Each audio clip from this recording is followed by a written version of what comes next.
Prime Minister Rishi Sunak has said he hasn't spoken to the Home Secretary about her speeding fine but understands that she's expressed regret for the offence and accepted the penalty. It comes as Labour is demanding an investigation into reports Suella Braverman asked civil servants to help her avoid a group speeding awareness course to dodge a fine. When asked about her speeding fine at a G7 news conference this morning, Mr. Sunak asked the reporter whether he had any questions about the summit before answering. "I don't know the full details of what has happened nor have I spoken to the Home Secretary," he said. "I think you can see firsthand what I have been doing over the last day or so, but I understand that she's expressed regret for speeding, accepted the penalty and paid the fine."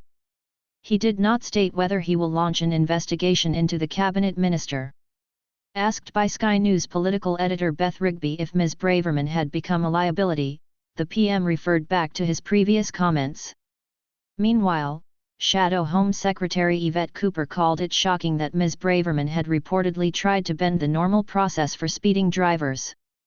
As Home Secretary, Suella Braverman is responsible for upholding the law, yet this report suggests she has tried to abuse her position to get round the normal penalties, said Ms. Cooper.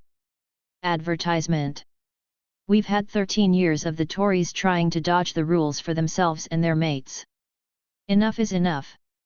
She called for an urgent investigation, starting with the Prime Minister's independent advisor on ministers' interests, Laurie Magnus, assessing whether the Home Secretary's behaviour breached the ministerial code.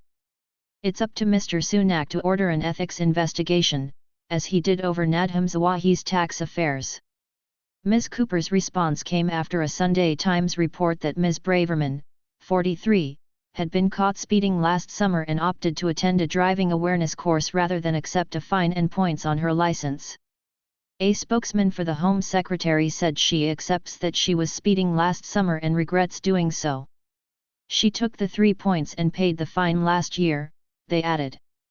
But the Sunday Times reported that instead of signing up for an in-person course with other motorists, or completing one online that would show her name and face to other participants, Ms. Braverman allegedly asked civil servants to arrange a private one-to-one course. When the civil servants refused, she sought help from a political aide, who requested the private course organizer provided a private session, or allowed her to use an alias or turn her camera off. When the provider refused, Ms. Braverman opted to take the 3 points on her license, the paper reported. The paper's sources close to the Home Secretary dispute that she breached the ministerial code and say the case was settled by her taking the points. Ms. Cooper said Prime Minister Rishi Sunak should explain how much he knew when he reappointed Ms. Braverman as Home Secretary. Ms. Braverman had resigned in the last days of Liz Truss's tenure as PM after sending an official document from her personal email to another MP. Mr. Sunak had promised integrity, professionalism and accountability when he became Prime Minister last October, in an apparent attempt to contrast himself with his predecessor Boris Johnson, who resigned after a series of scandals. Since becoming Prime Minister, he has lost 2 ministers and close allies, Deputy Prime Minister Dominic Raab and Minister without portfolio Gavin Williamson, following bullying allegations. He was also forced to sack Nadhim Zahawi, the Tory chairman, following an investigation into his tax affairs. Liberal Democrat Home Affairs spokesperson Alistair Carmichael MP also called for Ms. Braverman to be urgently investigated, saying her name should be added to the nearly endless list of ministers who have had to undergo the same.